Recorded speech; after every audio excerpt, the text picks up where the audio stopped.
Izin memperkenalkan diri, nama saya Adira Sinta Nurlan dari Prodi Akuntansi Perpajakan NPM 227555081. Baik, di sini saya akan menjelaskan tentang pengujian hipotesis sampel besar.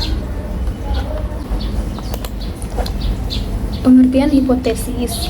Hipotesis adalah suatu pernyataan tentang sebuah parameter populasi yang diverifikasi. Adapun para ahli mendefinisikan hipotesis sebagai berikut. Menurut Good dan Skatz tahun 1954, bahwa hipotesis adalah sebuah dugaan atau referensi yang dirumuskan serta diterima untuk sementara yang dapat menerangkan fakta-fakta yang diamati dan digunakan sebagai petunjuk dalam pengambilan keputusan. Menurut Natsir tahun 1988, hipotesis adalah baik mempunyai ciri-ciri menyatakan hubungan sesuai dengan fakta, sederhana dan dapat diuji, dan dapat menerangkan fakta dengan baik. Pengujian hipotesis sendiri adalah suatu prosedur pengujian yang didasarkan pada data sampel dan teori probabilitas untuk menentukan apakah suatu hipotesis merupakan pernyataan yang masuk akal atau tidak. Prosedur uji hipotesis memiliki beberapa tahapan. Tahapan pertama yaitu pemulihan tingkat signifikasi. Yang kedua, uji statistik. Yang ketiga, aturan pengambilan keputusan. Yang terakhir, pengambilan keputusan. Prosedur uji hipotesis. Rumusan pertama, rumusan hipotesis yang akan diuji hipotesis 0 dan hipotesis alternatif H1.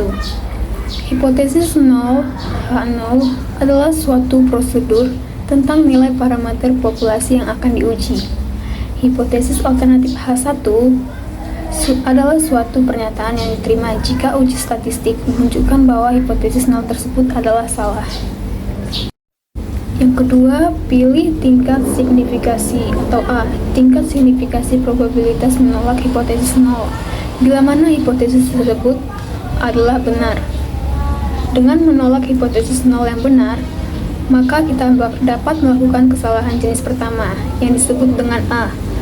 Peluang melakukan suatu jenis kesalahan yang lain adalah kesalahan jenis 2, disebut B. Nah, selanjutnya kita membahas tentang jenis kesalahan. Jika H benar, keputusan peneliti dalam menerima HO adalah merupakan keputusan yang tepat. Jika HO benar, keputusan peneliti dalam kesalahan jenis pertama A, dia akan menolak H0. Jika HO salah, keputusan peneliti dalam menerima H0 ini merupakan kesalahan jenis kedua. Jika keputusan peneliti adalah keputusan yang tepat, dia akan menolak HO. Kesalahan jenis pertama adalah apabila keputusan menolak hipotesis 0, padahal seharusnya hipotesis 0 benar. Probabilitas menggunakan alfa. Kesalahan jenis 2 adalah apabila keputusan menerima H0, padahal seharusnya hipotesis 0 salah. Probabilitas 2 dilambangkan dengan beta. Yang ketiga, kita memilih statistik uji. Statistik uji adalah nilai statistik yang dihitung menggunakan data sampel untuk menunjukkan apakah menolak hipotesis 0 atau tidak. Jenis statistik uji dimulai dari uji Z, uji C, uji F, uji X kuadrat, uji R, dan lain-lain. Misalnya, dalam pengujian hipotesis rata-rata N, jika diketahui A, maka statistik ujinya adalah Z sama dengan X dikurang nu dibagi 0 dibagi akar dari nu. Keempat, rumuskan aturan pengambilan keputusan. Aturan pengambilan keputusan merupakan pernyataan mengenai kondisi di mana hipotesis 0 ditolak dan kondisi di mana hipotesis 0 diterima sesuai dengan nilai kritis. Nilai kritis sendiri adalah titik yang memisahkan daerah penolakan hipotesis 0 dan daerah penerimaan hipotesis 0. Next, uji satu arah. Pengujian signifikan satu arah digunakan jika hipotesis alternatifnya atau H1 menyatakan nilai lebih dari atau kurang dari, misalnya H1 lebih dari 0 atau H1 kurang dari 15. Tanda ketidaksamaan menunjukkan adanya daerah penolakan 0. Jika H1 lebih dari 0, daerah penolakan H0 di sisi kanan. Nah, jika H1 kurang dari 0, daerah penolakan H0 di sisi kiri.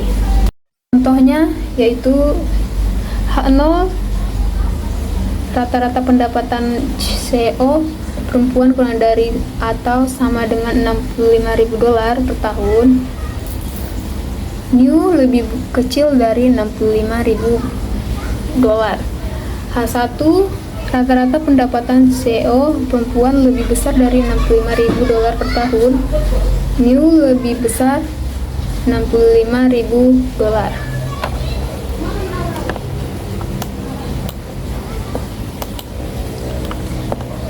Kita lihat dari gambar berikut.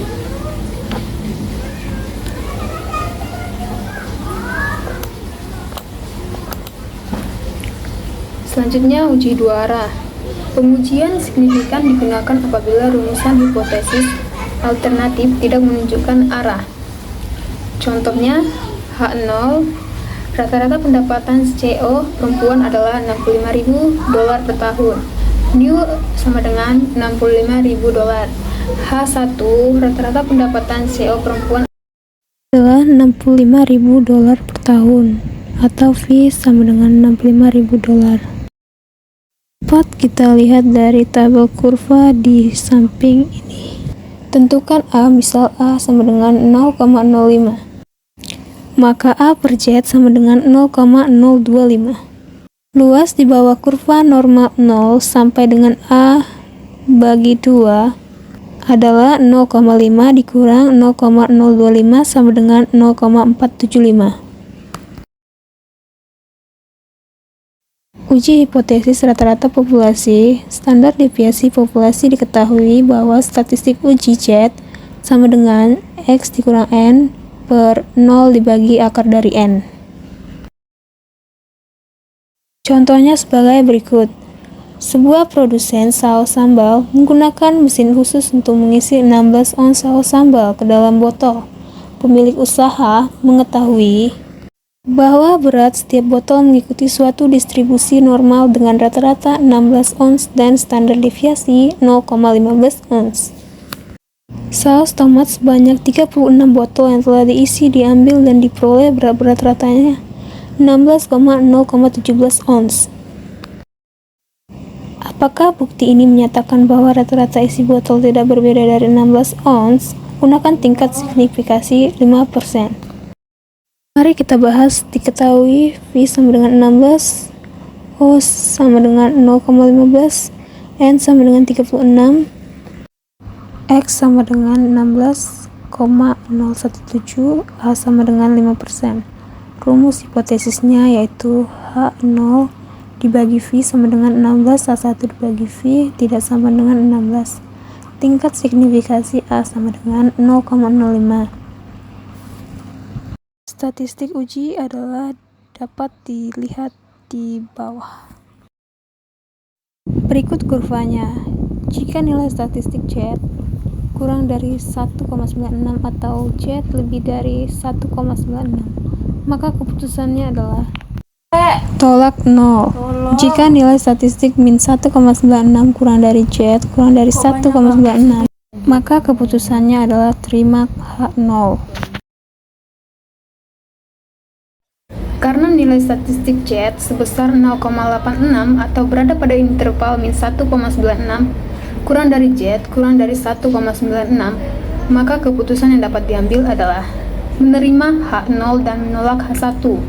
Artinya nilai rata-rata isi botol seluruhnya adalah sama atau tidak berbeda dengan 16 ons.